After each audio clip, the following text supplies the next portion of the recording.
결국 쓴다는 것은 자신이 익숙하게 알고 있는 단어 속에서 각자 자신만의 고유한 슬픔을 발견하는 것이라는 사실을, 자기가 가진 지극히 단순한 낱말 속에다 자신이 이미 알고 있는 또 다른 소리와 의미를 다시 새롭게 겹쳐 새겨 넣는 것이라는 사실을, 그렇게 일상 속의 아주 사소한 구멍, 아주 작은 틈새로 추락하듯이 나아가면서 비틀거리면서 머뭇거리면서 망설이면서 주저하면서 잘못 말할까봐 전전긍긍하면서 고쳐 말할 수밖에 없는 언어적 상황 속에서 그렇게 세계와 사물들 앞에서 매번 뒤늦은 존재로서 언어적 말더듬이 상태에 직면한 채로 자기 지시적인 단어들을 반복 중얼거리면서 그것들의 자리를 매번 바꾸면서 나무는 나무야,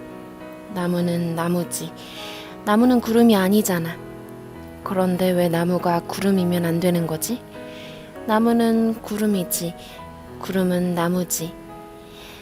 그렇게 오늘 다시 나무는 구름이고 구름은 나무라는 사실을, 꽃은 새이고 새는 꽃이라는 사실을, 존재론적으로도 그러하고 언어 논리적으로도 그러하다는 사실을, 나는 우주고 우주는 나라는 사실을 몸으로 느끼면서 쓴다는 것은 선행된 그것에 비하면 늘 뒤늦을 수밖에 없는 일이고 늘 쓰려는 그것을 망치는 일일 뿐이라는 생각을 하면서도 매번 돌아오는 봄이 지난날의 봄이 아니듯이, 매번 돌아오는 꽃이 지난 계절의 꽃이 아니듯이 언어적 문맥 속에서 하나의 세계가 스스로 움직이며 날아오르는 순간을, 그렇게 자기 계시의 순간이 활짝 펼쳐지기를 기다리면서 그런 의미에서 오늘 다시 새로운 봄이고 새로운 꽃이다. 언제까지나 어리둥절한 채로 순진무구한 아이처럼 바라보면서 오늘 나는 다시 봄을 모른다. 오늘 나는 다시 꽃을 모른다. 그리하여 어느 날 다시 꽃의 또 다른 이름 앞에서 문득 울게 될 때까지.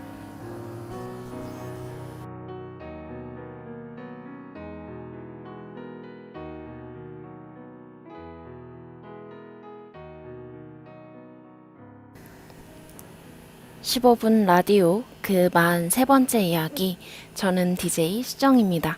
오늘의 오프닝은 채책 꽃의 또 다른 이름 중에 일부를 읽고 왔어요. 이 글은 저번에도 한번 들고 왔던 트래블 무쿠지 어떤 날 6편에 수록되어 있는 이재니 씨의 글입니다. 이재니 씨의 글이에요.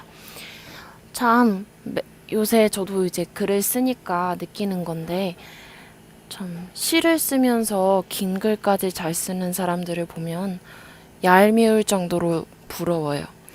뭐 김소연 씨도 그렇고 이재니 씨도 그렇고 이제 소설가라기보다는 시인으로 불리는 분들이거든요. 근데 저는 이제 시를 잘 안 읽어서 뭐 그분들의 시가 어떤 느낌인지는 잘 표현을 할 수 없겠지만 그분들의 긴 글은 정말 제가 너무 좋아하는 취향이기 때문에, 취향의 글이기 때문에 긴 글도 이렇게 잘 쓰는데 시인이라고 불릴 정도면 시는 얼마나 잘 쓴다는 거지? 이런 생각이 늘 들게 하는 분 중에 한 분입니다. 잘 지내고 계셨나요? 저는 이제 책 작업 슬슬 디자인 들어가면서 판형에 얹혀보는 중이에요. 내일부터 이제 디자인하는 언니랑 같이 나란히 앉아서 작업을 하는 날이 많아질 것 같습니다. 지금은 작업하는 카페 왔다가 온 김에 손님도 없는데 녹음 좀 하지? 녹음 좀 할까?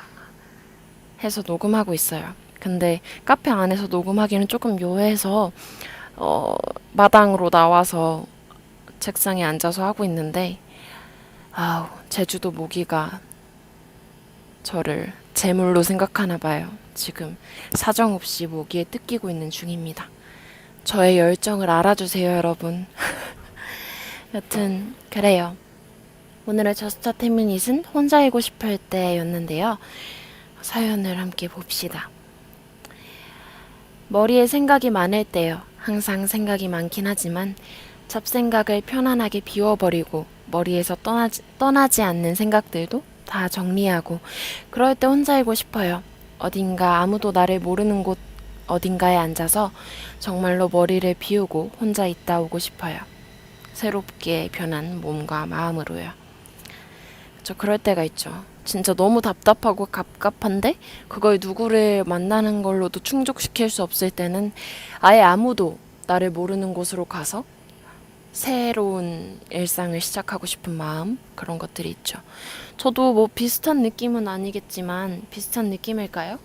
그러니까 제가 얘기를 하는 거겠죠? 모르겠다. 여튼 중학교 다니던 중학교가 집 근처였는데 그 옆에 바로 고등학교가 붙어 있었어요. 근데 뭔가 그 고등학교는 가기가 싫은 거야. 그래서 고등학교는 뭔가 새 삶을 시작한다는 의미로 되게 멀리 떨어져서 다녔던 기억이 있어요.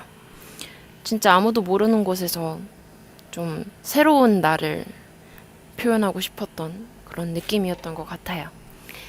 다음 사연입니다. 전 여자친구와의 추억이 생각날 때요. 그때 내가 참 못나서, 가여워서, 이런 나를 사람들에게 보여줄 수가 없어서 혼자서 늘 다독일 수밖에 없네요. 그렇지요. 약간 뭐랄까 사랑으로 인한 상처 같은 것들은 은밀하기 때문에 좀 드러내기가 어려운 것들 중 하나인 것 같아요. 하지만 또 다른 누군가와 사랑을 시작하려면 언젠가 내보일 수밖에 없는 것이기도 하지요. 숨겨둔다면 덧날 테니까요. 여행을 갈 때 누군가와 함께 가는 여행은 두 사람 혹은 세 사람만의 추억을 만들지만 그 사람의 기호, 취향, 체력에 맞춰 여행을 해야 하니까 종종 내가 보고 싶은 것들을 못 볼 때가 있잖아요. 그래서 여행할 때는 혼자이고 싶어요.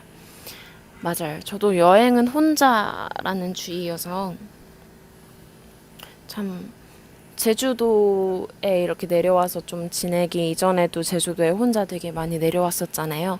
그것 때문에 라디오도 막 한 주씩 쉬고 이랬었는데 확실히 혼자 오는 거랑 누군가랑 같이 오는 거랑 다르더라고요.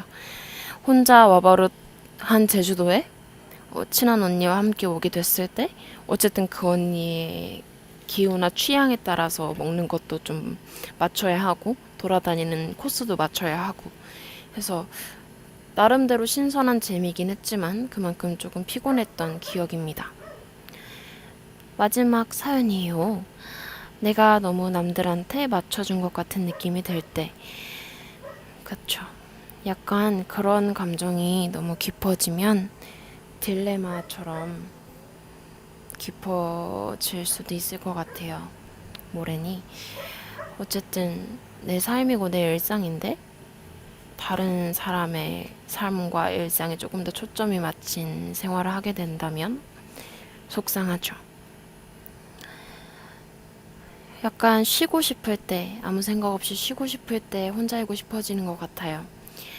남들과 혼자로서는 도무지 살아갈 수 없는 세상 속에 살고 있긴 하지만, 그래도 오로지 나만 생각하고 싶은 순간이 누구에게나 있지요. 오늘도 예쁜 사연들 감사합니다. 저스트 10미닛 아주 알차게 끝이 났어요. 바로 다음 코너로 넘어가 볼게요. 네, 오늘의 절대선곡 시간이에요. 아침 이슬 곽진원 씨의 노래를 가져왔습니다. 최근에 앨범 낸 지 얼마 안 됐을 거예요. 그 나랑 갈래라는 노래가 타이틀곡으로 해서 곽진원 씨가 노래이자 앨범을 냈는데 참 곽진원 씨 특유의 음색이 있잖아요. 그거를 가만히 누워서 듣고 있는데 나랑 갈래라는 노래는 거의 배경 반주가 없거든요. 되게 적단 말이야. 거의 기타 하나로만 노래 한 곡이 진행되는 그런 경우의 노래인데 되게 듣는데 사람 목소리가 눈물이 나게끔 하는 목소리라는 걸 새삼 느꼈어요. 나랑 떠나갈래? 아무도 모르는 곳으로 같이 갈래? 근데 거기에 곽진원 씨의 목소리가 더해지니까 진짜 저도 모르는 그런 눈물이 나는 거예요. 최근에 이제 노래를 들으면서 눈물이 났던 경험은 그 위키드라는 애기들 노래 부르는 그런 프로그램에서 정말 너무나 맑은 애기들 목소리를 들었을 때 그때는 조금 눈물이 나는 걸 스스로 이해를 했는데 와, 곽진원 씨 목소리 듣고 우니까 내가 너무 외롭나? 이 생각도 들고 새삼 곽진원 씨한테 한 번 더 반하는 그런 시간이 되었습니다. 어쨌든 이 아침 이슬은 수록곡인데요. 되게 좋아요. 원래 목소리가 워낙 낮으셔서 제가 살짝 높여서 불러야겠지만 한 소절 함께 해봅시다. 긴 밤 지새우고 풀잎마다 맺힌 진주보다 더 고운 아침 이슬처럼 내 맘의 설움이 알알이 맺힐 때 아침 동산에 올라 작은 미소를 배운다. 이런 노래예요. 가사가 되게 예뻐요. 약간 뭐랄까 곽진원 씨의 노래의 대부분이라고 하기엔 제가 그만큼 이분의 노래를 많이 아는 게 아니기 때문에 이 말은 잠시 무르고 제가 하고 싶었던 말은 곽진원 씨의 목소리가 정말 배가 돼서 살아나는 노래들은 대부분 가사가 되게 짧은 시 같아요. 이것도 가사를 읽으면 되게 태양은 묘지 위에 붉게 떠오르고 한낮에 찌는 더위는 나의 시련일지라 나 이제 가노라 저 거친 광야에 서러움 모두 버리고 나 이제 가노라. 완전 시잖아요. 근데 약간 한시인가 싶은 가사를 곽진원 씨의 목소리가 더해지니까 그런 한시 같은 가사에 곽진원 씨의 목소리가 더해지니까 가요가 돼버리는 그런 느낌을 저는 종종 받아요. 그래서 한번 곽진원 씨의 목소리로 이 노래를 들어보시면 제가 한 이야기가 어떤 건지 아실 것 같아요. 여튼 오늘의 절대선곡 이렇게 마치고요. 우리 다음 주 저스트 10미닛 주제는 다음 주가 8월 8일이더라고요. 제 생일이에요. 축하해주세요. 예. 정말 사리사욕 라디오 하면서 정말 많이 채우네요. DJ가. 어쨌든 나름대로 항상 별거 아닌 일에도 축하를 받고 싶은 때가 있잖아요. 그게 생일이라고 생각해요. 솔직히 생일은 낳아준 엄마 아빠한테는 정말 대단한 날일지 몰라도 나는 뭐랄까 만들어진 의미가 더 큰 날이라고 늘 느끼는데 그럼에도 불구하고 축하받고 싶은 날이죠. 그래서 저는 라디오의 사연으로서 여러분께 축하를 받고 싶습니다. 그래서 다음 주 Just a 10minute 주제는 생일이에요 축하해주세요 예요. 사연 보내시는 곳은 제가 뭐 페이스북 페이지에 이제 매번 방송 녹음하기 직전에 한번 다시 올려드리긴 하지만 유튜브 정보 박스 맨 밑에 링크가 달려 있고요. 다음 주 Just a 10minute 사연 보낼 수 있는 링크가 달려 있고 페이스북에도 제가 글 마지막 꼭지에 링크를 맨날 달아놔요. 그러니까 여러분은 43번째 15분 라디오를 듣고 계시지만 동시에 44번째 15분 라디오를 위한 사연을 보내주실 수가 있는 거예요. 굳이 사연을 보내야 되는데 언제 보내지? 기다리실 필요가 없습니다.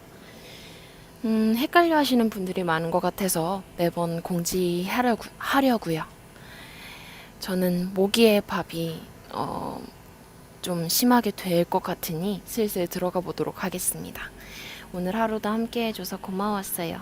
수정이었어요. 안녕 여러분.